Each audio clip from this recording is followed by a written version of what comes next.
Time management is one of the harder aspects of this job. Planning, time management, estimating stories, all the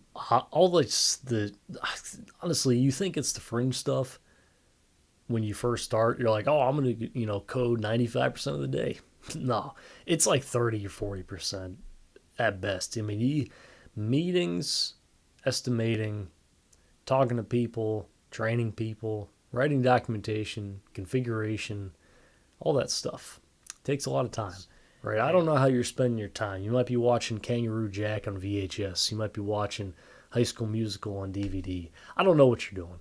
But when you're working, that time management is vitally important, and it's radically different than school and college and all that stuff, right? Time management in the work environment is difficult because whenever you have a free space on the calendar, that's like, oh, that's open season in terms of, oh, hey, meeting here, meeting there, boom, boom, we got a meeting there. So that's not, you got to control that. I mean, some people just flat out, just put their little, yeah, whatever chat just off, right? That's what some people have to resort to, and it's difficult. It really is, and time management as developers stretches way beyond agile and Jira. And you all know how I feel about agile development and all that stuff. I just don't think it works. But specifically, how we orient our own day as developers, right? It's very important. When you're making your story, if it's not already written for you, if you're working and making your own story, it takes time. You need to carve out research time, prototyping time, building time, and testing time. There has to be these four very distinct blocks so everybody's aware how what's happening. Um, the design aspect of this is so important, right? The research of it. Researching might take the longest amount of time, and rightfully so, because sometimes problems don't have an immediate solution to them, and especially the interesting problems. The interesting problems aren't going to have, a solution that says, "Hey, I'm a solution. I take 5 points to solve. Okay, perfect. We wrote the code and done." That's not how it works. That's how people think it works. That's not how it works at all. We're not building Legos. This is like we're having to make the pieces and then make the instructions and then build the Legos and figure out what's wrong. It's much more it's much more of a holistic process. So researching, I really you have to carve out research time. It's so important. I mean, every task I think should warrant a research task, right? I mean, obviously not everyone. You know what I'm saying. You get a small task and maybe you don't need that, but the big ones, the interesting ones, research is key. Prototyping makes sense to come next because okay, we figured out a plan. Now let's get something going locally in your test environment, whatever non-production environment you have or you want to work with.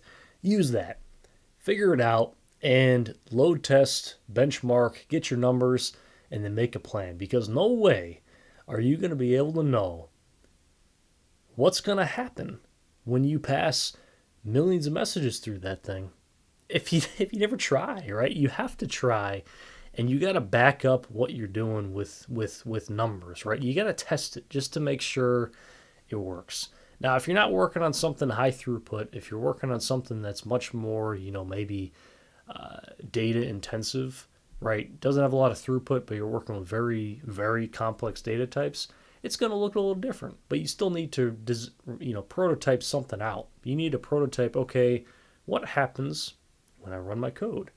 And that to delay that part of it until like QA, I think is a mistake for developers because when you delay it to QA, you're going to find bugs. The bugs are going to come back, and then you're going to be trying to, in a scramble to fix those bugs, and you're going to be trying to fit it into your agile sprint and make, not go over on your commits in, our commitment in the sprint and all. It's going to be a whole mess, right? You want to make sure that you square out a lot of those things in the prototyping phase but that needs to be pointed and estimated accordingly for how long you think that it's going to take for your design to move into this prototyping phase.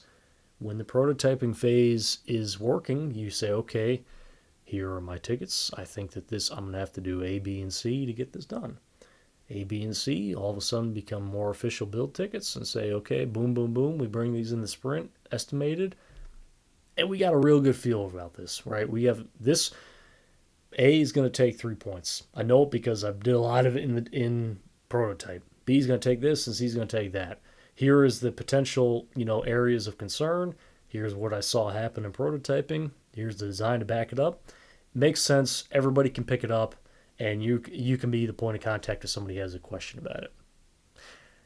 After that, then it might move into some formal QA process, right? When the build tickets get in, they get pushed to the main branch. They get out into maybe your staging environment, your testing environment, whatever environment it is. Then they can be tested by whoever that test group is, and then it just rolls through that process. And to me, this is how it makes the most sense, right? Because how many times have you worked on, I don't know, like a paper, right?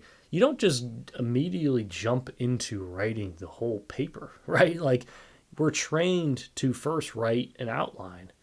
The outline then guides the paper. And some people make the argument to say that, your interface should be the outline for your code, or, if you do test-driven development, that should be the outline for your code. I mean, maybe, but you still need to prototype and research, because what happens if, I'm going to do it this way and it doesn't work? You got to go back to the drawing board. If you wait until you're in your, sprint committed work phase to say, hey, this doesn't work, we got to go back and reestimate, then it becomes more of a hassle, right? Then you got to, repoint, then you got to adjust your sprint velocity and do all that fancy agile stuff to get you out of that hole. When in reality, I think there should have been 2 steps prior to that. And it's so important that research time is carved out and prototyping time is carved out. Now, you might have to, make the sales pitch to do that, but it's so important. And I think it grows the team because it gets everyone thinking about, hey, how can we do this? You're not super prescriptive about how it's done. If you start out with research and prototype, you say, hey, let's explore some possibilities. What patterns are we going to use? Are we going to use functional programming, or how can we do about doing this? What are the implications on, this? There's so many questions I think that get answered but the problem is Agile tries to just lump it into that one phase, and it just like, you're doing on the fly estimates, and it just gets very difficult. Obviously, I know there's different, styles and, frameworks, Agile. I'm very aware. But sometimes it just does not play out that way.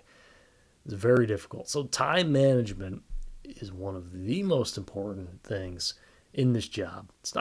Coding is important, very important. Coding is the job, right? That's how you got here. But all these random soft skill stuff is like really where this career takes off and becomes something that you want to do, right? If you're not good at time management, unfortunately, you're just not going to get the right style of programming that you want to do. You're not going to get yourself the time that you need to think through the problem that you want to solve. And we're hired to solve problems, right? We want to solve interesting problems, and we want to, know that our solutions are, we are good solutions that they work, they don't cause problems. We made eloquent solutions, right? That's what we're after. And to do that takes time. It takes a lot of time. Some people treat software development like we're following some Lego instruction manual, or we're following just like some pre-described like way of doing things. Like there's like this like grand document out there that details everything that we can do to solve every single imaginable problem under the sun. It's not how it works.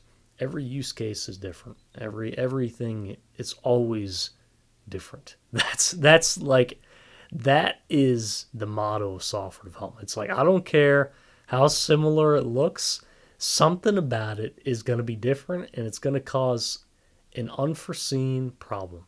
How many times have there been a discussion to say, "Oh, we've seen this done, it's going to take this long." And then there's a problem that surfaces that wasn't accounted for.